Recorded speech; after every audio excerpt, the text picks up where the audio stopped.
The rain came down like it had somewhere to be. It fell hard and sideways. The kind of rain that soaks through a coat in under a minute and finds the back of your neck no matter how you hunch your shoulders. It collected in the cracked asphalt of the parking lot and turned the flower bed along the building's entrance into a shallow gray river. Nathan Calloway stood under the narrow overhang with his daughter pressed against his left side. His right hand gripped the handle of a rolling suitcase. At his feet, 2 garbage bags knotted at the top, a cardboard box sealed with packing tape, and a plastic bin with a cracked lid that held everything they had left in the world that mattered. He was 37 years old. He had not shaved in 4 days. His jacket had a small tear at the elbow that he kept meaning to fix and never did. He was not the kind of man who looked like he belonged on the street. He was also not the kind of man who had anywhere else to go. Mr. Calloway. The building manager, a man named Greg Dunbar, stood just inside the lobby door with his arms crossed. He had a clipboard. He always had a clipboard. "You've got 10 minutes. Nathan did not answer. His daughter, Lily, was 8 years old. She wore a yellow raincoat 2 sizes too big that had been her mother's. She had pulled the hood up, but it kept sliding sideways, and she kept pushing it back. She was watching the rain bounce off the parking lot with the focused, expressionless attention of a child who has learned that watching things carefully is sometimes the only thing you can do. She looked up at him. "Daddy." Her voice was very quiet. "Where are we going to go?" He didn't answer that either. He squeezed her shoulder once, firmly, and she leaned into him and didn't ask again. The rain fell harder. A black car turned into the parking lot and moved slowly, carefully. The way expensive cars tend to move in weather like this. It stopped near the entrance, not quite in a space. The engine idled. The headlights stayed on. After a moment, the driver's door opened. A woman stepped out. She was perhaps 35, 36. She wore a dark coat, no umbrella, and the rain hit her the moment she stepped out, and she didn't flinch. She stood beside the car and looked at the entrance of the building, and then her gaze moved slowly, without urgency, to the man standing under the overhang with the child and the luggage. She went very still. Nathan noticed her the way you notice most things when you're too tired to have your guard up slowly. And then, all at once, a woman, standing in the rain, looking at him. She walked toward him. "Excuse me," she said. Her voice was calm, measured. The voice of someone who had learned to make her voice do exactly what she wanted it to do. "Are you being asked to leave this building?" "That's not really. Are you?" A beat. "Yes," he said. She looked at Lily, then back at him. Her expression didn't change. Not exactly, but something moved behind her eyes. Something that had been waiting. "What's your name?" she asked. He told her. She went quiet for a long moment. Then she said, very softly, "You still cut your own hair." Nathan Calloway stared at her. He hadn't seen this woman in 9 years. He hadn't spoken her name in 9 years. He had thought about her exactly twice in 9 years, both times in the middle of the night when he couldn't sleep, and both times he had closed the door on it. "Serena," he said. She nodded once. Lily looked between them with the patient curiosity of a child who knows that adults are always carrying more than they say. Serena Holt reached into her coat pocket and took out her phone. "Give me a few minutes," she said. They had been late on rent before. 3 times in the past 2 years. Twice the year before that. Each time Nathan had scraped it together an extra shift at the garage, a repair job on the side, selling something he shouldn't have sold. Each time he had paid, and Greg Dunbar had signed the receipt with visible disappointment. This time, there was nothing left to scrape. The garage where he worked, Millfield Auto, a 4-bay operation off Route 9, had cut his hours in January and eliminated his position in March. The official reason was restructuring. The real reason was that the owner's nephew had come back from 2 years in Phoenix and needed something to do. Nathan had nodded and shaken the man's hand and walked to his car and sat there for 11 minutes before he started the engine. He had done the math that night at the kitchen table while Lily slept. It was the kind of math that only goes one direction. Savings, gone by May. Unemployment, not enough. Rent, due the 15th. He had 3 job applications out. He had heard back from none of them. May came. He paid half the rent. He told Greg Dunbar he would have the rest within the week. He didn't. The notice came on a Tuesday. Registered mail, the kind you have to sign for. Lily had been at school. Nathan had stood in the hallway and read it twice, and then folded it very precisely along its original creases and placed it on the counter and made himself a cup of coffee that he didn't drink. He had 10 days. He spent those 10 days doing everything he could think of. He called 3 former colleagues. He walked into 4 garages and 2 machine shops and asked about work. He filled out applications online until his eyes went dry. He called his father's brother in Dayton, a man he had not spoken to in 6 years, and left a message that was not returned. On the morning of the 10th day, he got up at 5:30, made Lily's lunch, walked her to the bus stop, came back, and packed their things into the bags and boxes. He did it quietly and methodically, the way he did everything. The apartment was small enough that it didn't take long. He had not told Lily what was happening. She was 8 years old.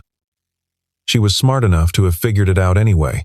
When she came home from school that afternoon and saw the bags in the hallway, she had stood very still for a moment. Then she had gone to her room and come back with her backpack on and her stuffed rabbit tucked under her arm. "Okay," she had said. Just that. He had had to turn away for a moment. Greg Dunbar had appeared at 3 o'clock with the kind of officiousness that small power produces in certain men. He had a building maintenance worker with him, a heavy man named Pete, who at least had the decency to look uncomfortable about the whole thing. "I'm going to need you out by 4, Dunbar said. "We'll be out," Nathan said. "I'm serious, Mr. Calloway. I've already been more than—" I said we'll be out.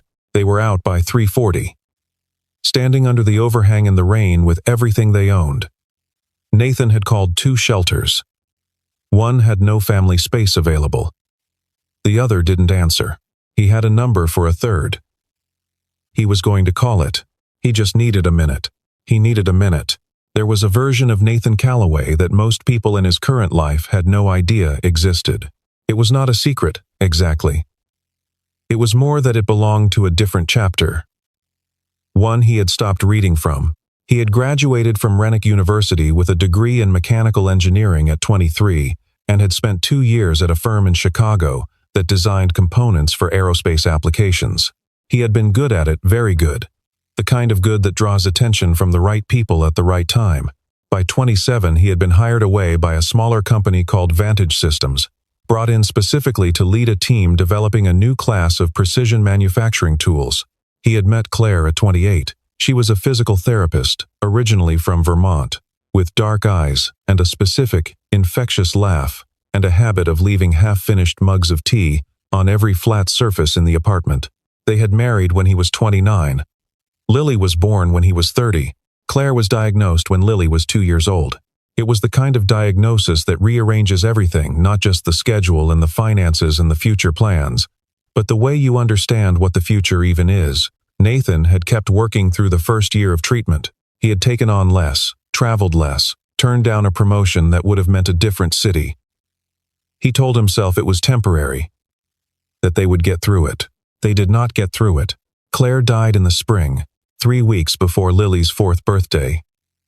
She had been 31 years old. She had left behind a daughter who had her eyes, and a husband who had no framework whatsoever for what came next. Nathan had taken 4 months of bereavement leave, then returned to work, then left again. The project he'd been leading had been given to someone else. The company reorganized. His position was eliminated not maliciously, he understood, just structurally, the way large things restructure themselves without caring about the specific people inside them. He had not gone back to engineering. It was not a decision he made consciously. It was more that he had stopped being able to see himself doing it. The version of himself who designed precision components and led project meetings and flew to trade conferences was someone who had existed in a specific world, a world that included Claire, that was organized around a future she was part of, and when that world ended, that version of him had ended with it. There was also this. The work had required a version of himself that was fully present and fully invested. A version that lived inside the problem and breathed it until the solution came. He had not had the capacity to be that person anymore. He had used everything he had for something else. And when that something else was gone, There was nothing left over to build the engineering self back up from. He had tried. Once. 8 months after Claire died, a former colleague named Dennis had reached out with a consulting opportunity. A small firm, manageable scope, good money. Nathan had said yes. He had shown up to the first meeting, and sat at the table, and looked at the schematics on the screen and felt nothing. Not blankness, which would have been bearable, just nothing. The way you feel nothing about a house that doesn't belong to you. He had excused himself after an hour and never gone back, and never explained why. Dennis had not pushed. That had been a mercy. What he needed, in the years that followed, was something small, something manageable, something he could leave behind at 5 o'clock and come back to the next morning without carrying it home. A garage job was those things. He was good at the work. His colleagues liked him, or at least respected him, though most of them sensed that there was more going on than was visible, and had the tact not to push. The owner, a man named Garrett Walsh, who had started the shop in the 1980s with 2 lifts and a handshake business model, had asked Nathan once, just once, whether he had always worked with cars. Nathan had said no. Walsh had nodded and never asked again. He coached Lily's soccer team on Saturday mornings. He cooked decent meals. He read to her at night from books he'd loved when he was young, and then from books she chose herself, and then eventually she started reading to him from books he'd never heard of, which was a development that undid him a little in ways he couldn't explain. He had been surviving. That was the honest word for it, surviving, and now he had stopped being able to do even that. He had known Serena Holt for 8 months, nearly a decade ago. They had not been together, not exactly. It was more complicated than that, and simpler. She had been 26, working 3 jobs to keep herself afloat while she tried to get a business off the ground. He had been 28, still at the firm in Chicago. Still optimistic about most things. They had met at a coffee shop where she worked evening shifts. He had been a regular. He had been the kind of regular who actually talked to the people making his coffee, remembered their names, asked how things were going, and waited for the actual answer. In a world full of people who treated service workers as ambient furniture, that had mattered to her. They had become friends in the way that sometimes happens, slowly and then suddenly, before either of you has decided to let it. She had been struggling badly that winter. Her business partner had taken the company's seed funding and disappeared.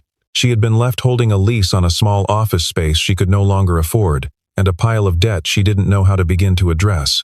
She had been close to giving up. Nathan had helped, not in a dramatic way. He hadn't swooped in with money or connections or a grand plan. He had sat across from her at a table with her tangled paperwork and helped her sort through it.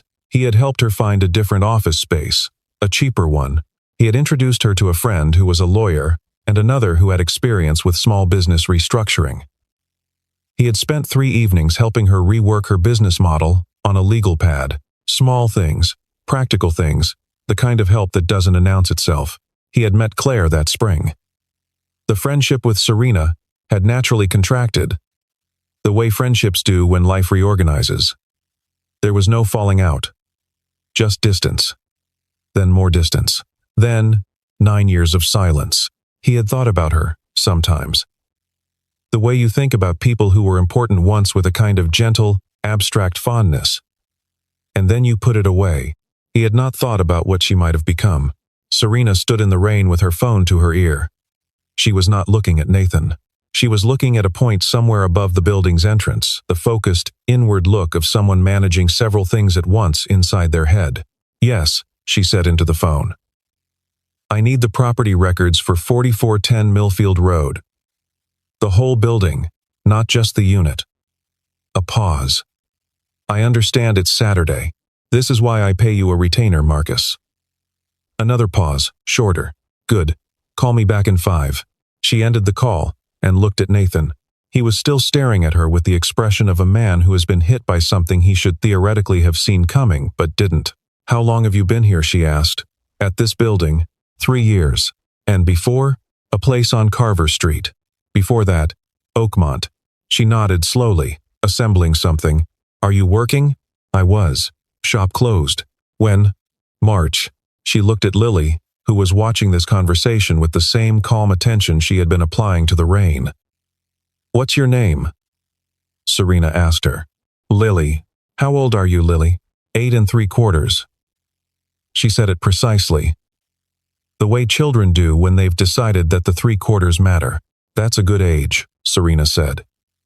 She said it without condescension, more like an observation she actually meant. Then she looked back at Nathan. "You should get her out of the rain. There's a coffee shop on the corner. Go. I'll be there in 20 minutes. Serena." "Nathan." Her voice was quiet, but it stopped him like a hand raised. "Please." He looked at her for a long moment. Then he picked up the suitcase handle, shouldered the strap of the backpack, and looked at Lily. "Come on, Lil." Lily looked at Serena one more time. "Is she a friend of yours?" she asked her father. "She was," he said. Lily considered this. "What happened?" "Life," he said. "Come on." They walked toward the corner. Serena watched them go. Her phone buzzed, and she answered it immediately. "Talk to me," she said. Greg Dunbar was still in the lobby when the second car arrived. He had been watching the interaction in the parking lot through the glass door, with the self-satisfied expression of a man who has just witnessed the resolution of an inconvenience. The woman had driven the Callaways away. Good. He had enough to deal with without a scene. He was still watching when a man in a gray overcoat came through the lobby door and stopped in front of him. The man was perhaps 60, with the particular bearing of someone who has spent decades in rooms where decisions are made. He introduced himself as Marcus Hale, representing Serena Holt, and presented a business card that Dunbar took reflexively before he understood what was happening. "I'm not sure what this is about," Dunbar said. "Miss Holt is interested in acquiring this property," the man said. He had a briefcase. He set it on the lobby counter. "I'll need to speak with the owner. Mr. Garrett doesn't take. He will take this call." He placed a number on the counter beside the briefcase. "Please let him know it's time sensitive." Dunbar picked up the paper. He looked at the number. He looked at the man. He went to the back office and made the call. Raymond Garrett had owned the Millfield Road building for 14 years and had been trying to sell it, off and on, for 6 of them. The market in this part of the city had never quite cooperated. He had gotten 2 offers in that time, both below what he'd needed, and had turned them both down with the stubborn patience of a man who believed something better was coming. He answered the phone expecting nothing important. 5 minutes into the conversation, he was sitting very straight in his chair. The number being offered was not below what he needed. It was, in fact, substantially above what he had told himself he would accept, a number he had written on a piece of paper and kept in his desk drawer, and shown to no one because he had considered it embarrassingly optimistic. "Cash purchase?" he said. "Full transfer within 72 hours, Marcus Hale said on the other end.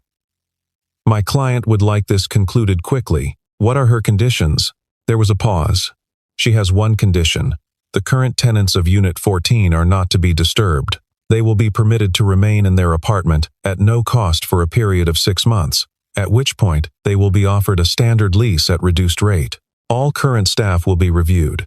She will be in contact next week regarding operational changes." Garrett turned this over. "Who is this woman again?" "Serena Holt," Marcus Hale said. "Holt Capital. I'm happy to send you a company overview, though I imagine you've seen the name before." He had. Everyone had. "All right," Garrett said.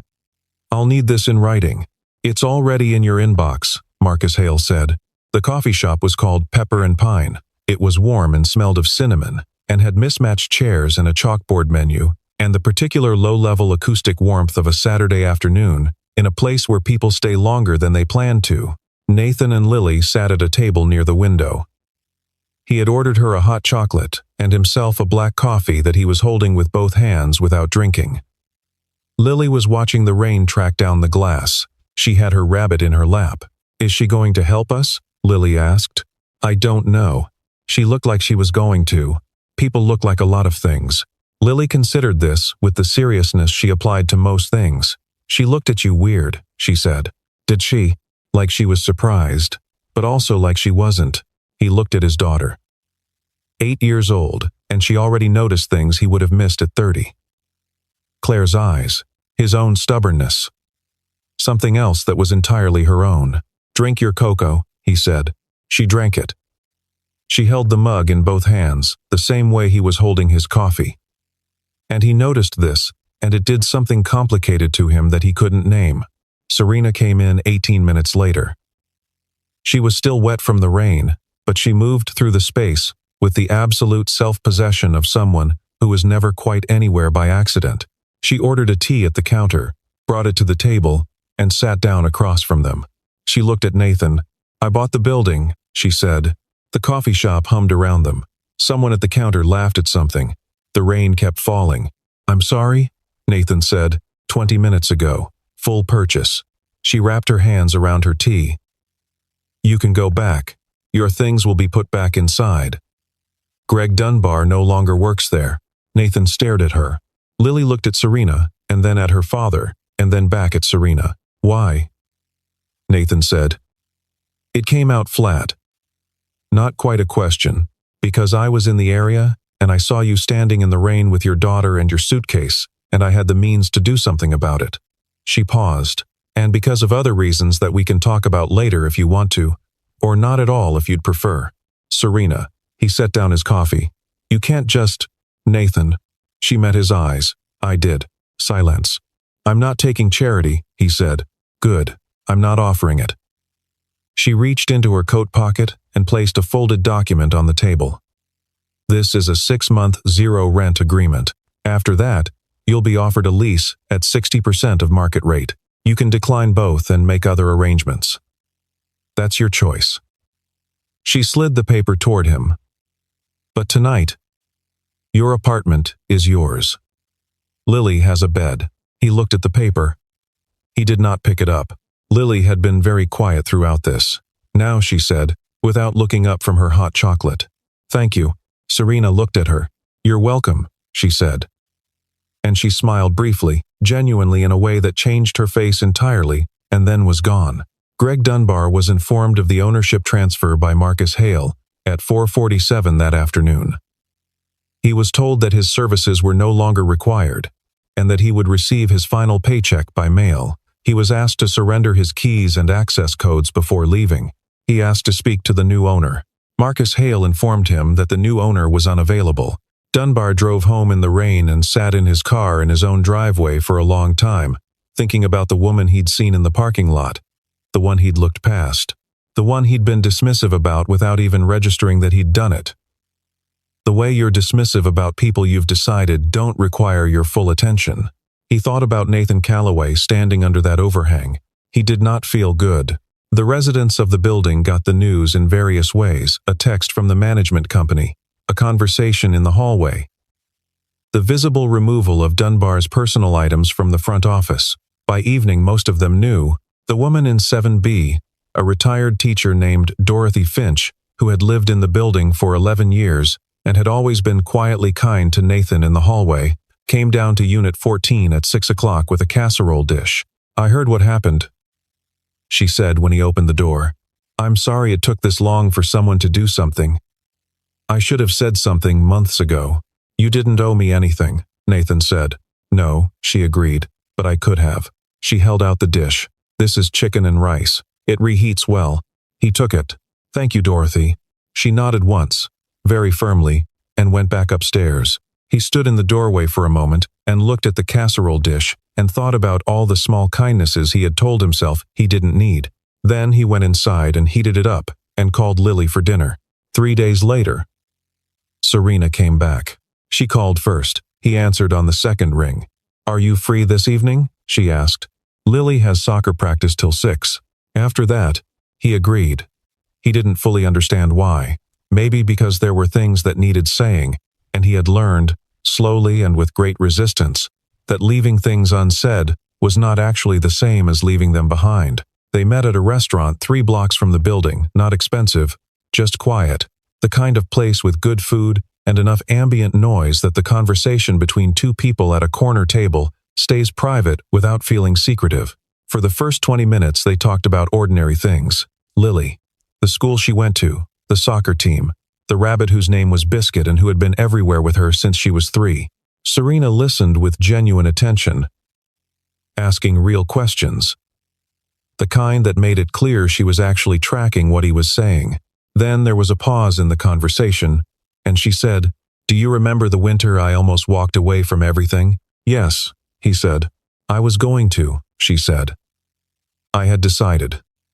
I was going to give up the lease, pay back what I could of the debt, and go back to my mother's house in Connecticut, and figure out what to do next. I had made up my mind. She turned her wine glass slowly on the table. And then you sat across from me, with all my terrible paperwork, and you said, I remember this, exactly, you said. Okay, let's just figure out what's actually true, and what you're catastrophizing. He almost smiled. Did it help? You made me feel like it was solvable, she said. Not because you fixed it. Because you treated it like it was fixable. That's different.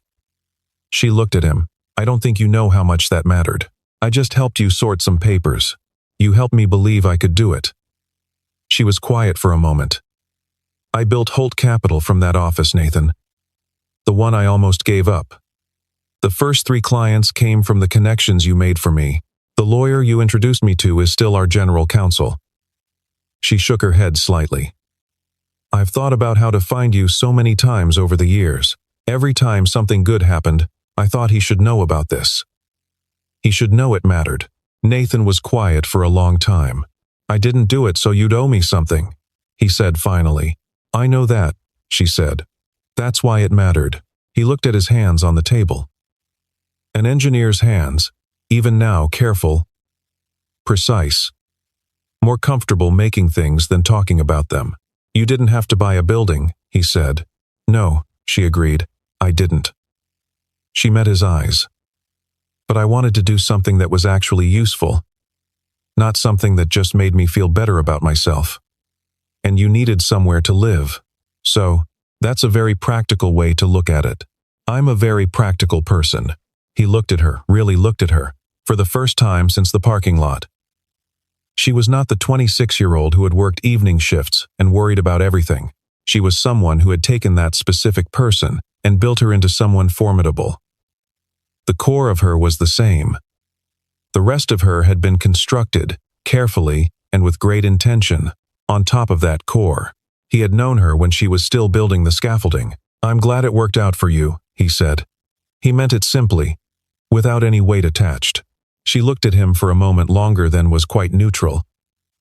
Then, she looked back at her wine glass. What about you? She asked.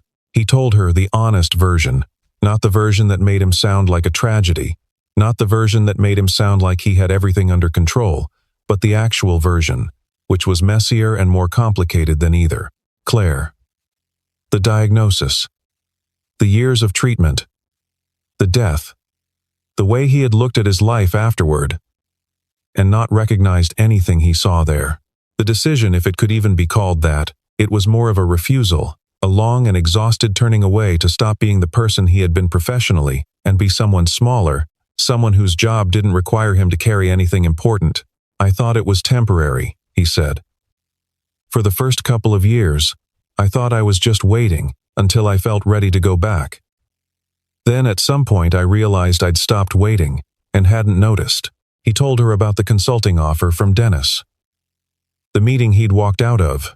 The way the schematics on the screen had felt like looking at something in another language, not because he couldn't read it, but because he had stopped caring what it said. It wasn't grief, exactly, he said.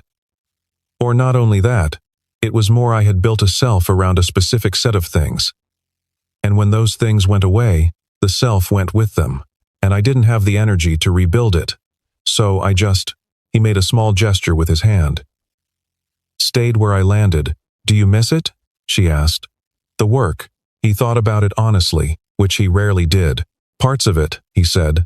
The problem solving. The way you can look at a system and figure out where the failure is going to happen before it happens. I miss that.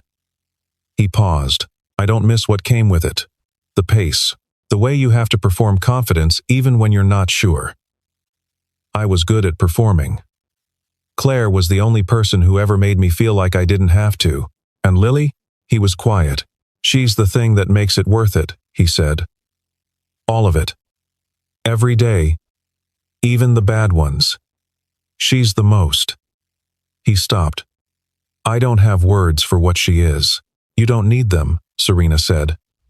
I saw the way you were standing with her in the rain. He looked up. You weren't protecting her from the rain, she said. You were protecting her from knowing how bad it was. He didn't say anything. She knew anyway, Serena said quietly. But she let you do it. They sat with that for a moment.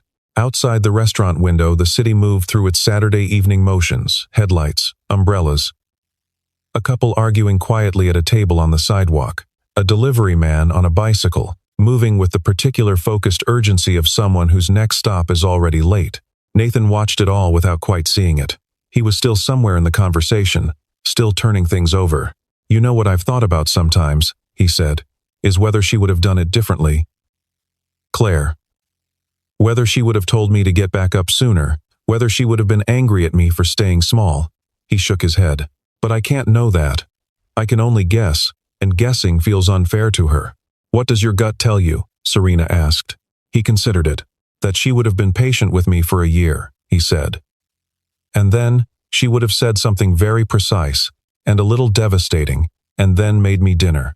Serena looked at him for a moment. She sounds like she was good, she said. She was, he said. She was very good. The 6 months, Nathan said. The no rent agreement. I want to be clear that I'm using it to get back on my feet, not because I'm going to take indefinite, Nathan. She said it in the same tone she'd used in the parking lot. Quiet, but absolute. I know, he nodded once. I have a question, she said. And I want you to actually consider it, not just react to it. All right. Holt Capital is expanding its infrastructure division. We're building a team. I need someone who understands precision systems, not from a finance perspective, but from an actual engineering perspective. Someone who can evaluate the technical soundness of what we're investing in. She held his gaze. I think that's you. He stared at her. I'm out of the industry for 6 years, he said. The principles don't expire. I'd need to. I know what you'd need. We'd work through it. She shook her head slightly. I'm not doing this out of gratitude or guilt, if that's what you're thinking. I'm doing it because you're the right person for the role, and I happen to know where you are. A pause. The timing is strange. I acknowledge that, but I've made more money than most people will ever see by trusting strange timing. He was quiet for a long time. The restaurant moved around them. Plates came and went. Someone at a nearby table celebrated something, and there was a brief, warm burst of laughter. Let me think about it, he said. That's all I'm asking. He thought about it for 4 days.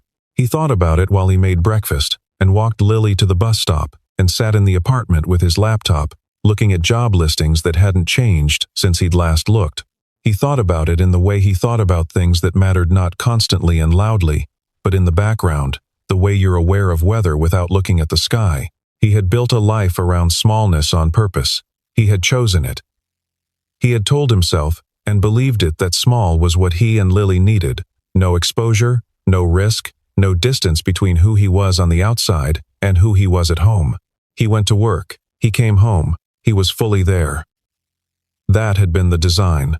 The problem was that the design had assumed he'd always have a stable floor under it. The floor had turned out to be temporary. He talked to Lily about it on Thursday evening. Not the full conversation. She was 8. And 8 is old enough for honesty, but not for the whole weight of adult uncertainty, but enough. He told her that a woman he used to know had offered him a job that was different from what he'd been doing. A more demanding job. One that might mean he was busier sometimes, less available for certain things. Lily listened with her whole body the way she did when something was important. Is it what you used to do? She asked. Before? Something like it. Is it hard? It would be. Yes. For a while. She thought about this. She was on the floor, sitting cross-legged, biscuit in her lap. She had been drawing something, a map of a made-up place she was always adding to, and she had set the pencil down very carefully when he started talking. Which meant she was taking it seriously. Do you want to do it? She asked. He considered lying, the comfortable, parental lie that puts the child at ease. He decided against it. I'm scared to, he said. Which I think is different from not wanting to. She nodded slowly. Like when I was scared to try out for the team. A little like that. I almost didn't, she said. And then you said you'd be at every game, no matter what happened. I will be. I know. She looked at her map. Then she looked up at him. Daddy. I don't need you to be small. He looked at her. I need you to be okay, she said. That's what I need, not small. Okay. She picked up her pencil and went back to her map. He sat there for a while longer. Then he went to the kitchen and called Serena. Tell me what the role actually looks like, he said. She told him. He listened for a long time, asking specific questions, the precise and careful questions of someone who is actually evaluating something rather than just reacting to it.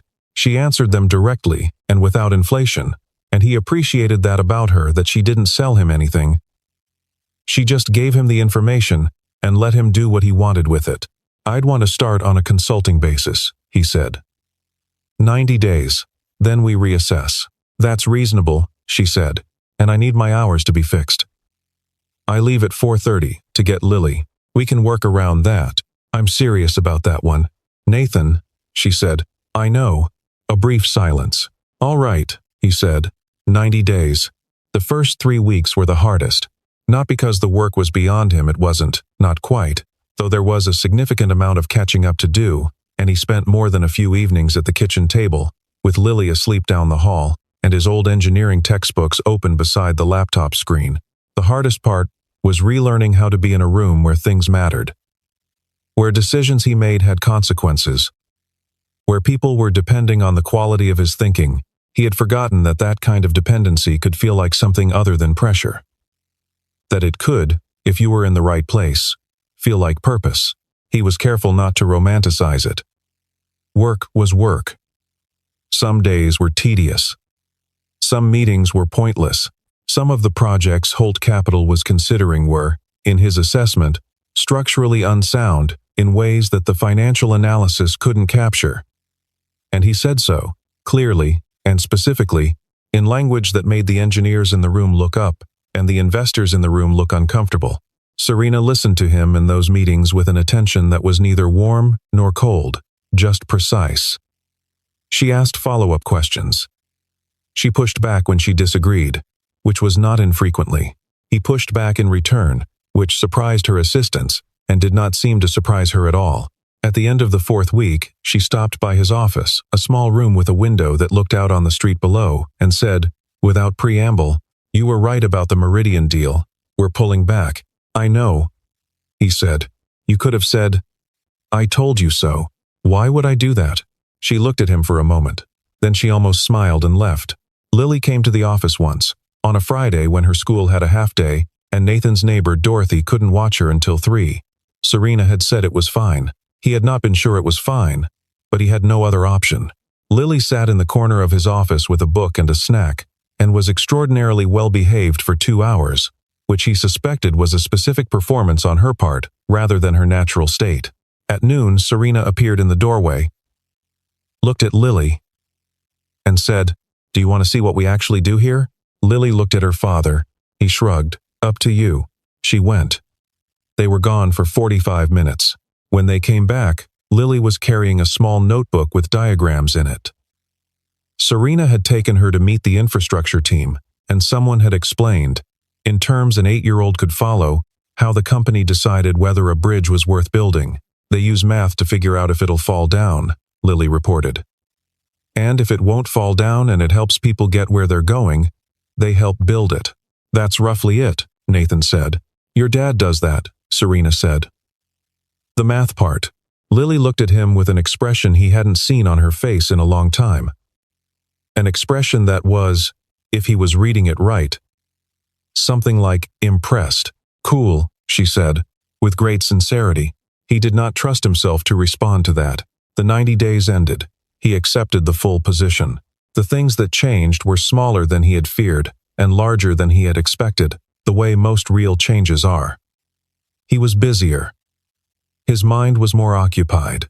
Some mornings he woke up with problems in his head before he was fully conscious, and lay there in the dark thinking through them, which had once been something he hated about himself, and now seemed just part of how he was built. He was still at every soccer game. He still made dinner most nights. He still read to Lily. though she was increasingly reading to herself longer books, harder ones, staying up later than she was supposed to with a flashlight under the covers, which he pretended not to know about. He was not fine, exactly. He was still, in certain ways, a person who had survived something enormous and was still figuring out what shape the person who survived it was. But he was moving again, forward, or something like forward. In a direction, at least. That was new. 6 months after the day in the parking lot, Nathan and Lily moved. Not far, 6 blocks, to an apartment in a building without a Greg Dunbar, with an extra bedroom that Lily immediately claimed for a combination of sleeping quarters and cartographic studio. The building had a small courtyard where the super kept a garden, and Lily had decided within 48 hours that she was going to learn to grow tomatoes. The day they moved in, Dorothy Finch came to help, which mostly meant she supervised from a chair and told them where things should go. Nathan put a box in the wrong place, and she corrected him firmly, and he moved it without argument. And Lily watched this and laughed, which was the best sound in any room. Serena came by in the afternoon. She brought a plant, something small and green in a clay pot that she placed on the kitchen windowsill without ceremony, and then stood back and assessed the kitchen with the practical air of someone checking that the proportions were right. "Good light," she said. "It's a good apartment," Nathan said. She nodded. She looked around at the half-assembled space, the boxes labeled in his careful handwriting, the drawing Lily had already taped to her bedroom wall before anything else was unpacked. "How does it feel?" she asked. He thought about it. He was honest about things more often now, not performatively honest, not in a way that made his honesty into a virtue to display, just actual honest, because the lying by omission approach had not served him as well as he'd once believed. "Strange," he said. "Like something I'd stopped expecting. Good strange or bad strange? I don't know yet," he said. "I think it's too early to tell." But he paused. "Not bad."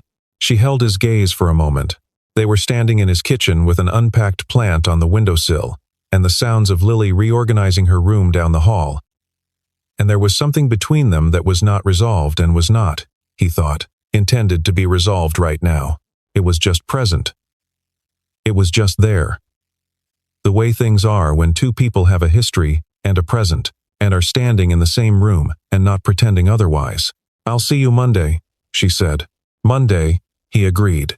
She left. He stood in the kitchen for a moment after the door closed, looking at the plant on the windowsill. It was small and unpretentious, and it was alive. "Daddy." Lily's voice came from down the hall. "I need help with the bookshelf." "Coming," he called. He went.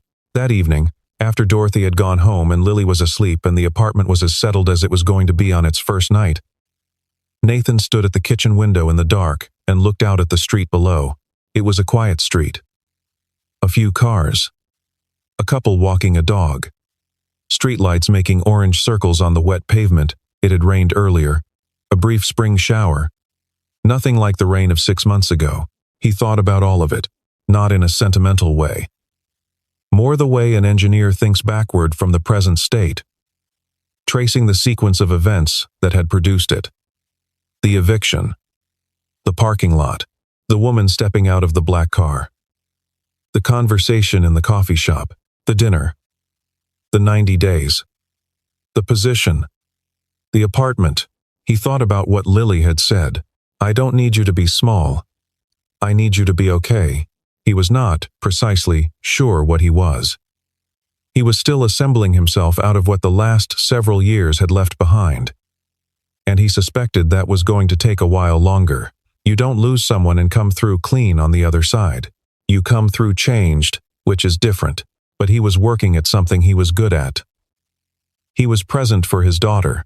He had a kitchen with a plant on the windowsill, and a courtyard below, where she was going to attempt to grow tomatoes, and would probably succeed because she approached everything with that specific, quiet determination she'd inherited from someone. He was not fine. He was not broken. He was somewhere in between, moving. And Lily was asleep down the hall, in a room with her maps on the wall and biscuit on the pillow beside her, in an apartment that was theirs. Not given, not borrowed. Theirs. He had a job that asked something real of him. He had a neighbor who brought casseroles. He had a woman in his life who had returned from 9 years of silence and turned out to be someone extraordinary, and he did not yet know what to do with that. And for now, it was enough just to know that he didn't have to figure it out tonight. That would do. That would, for now, more than do.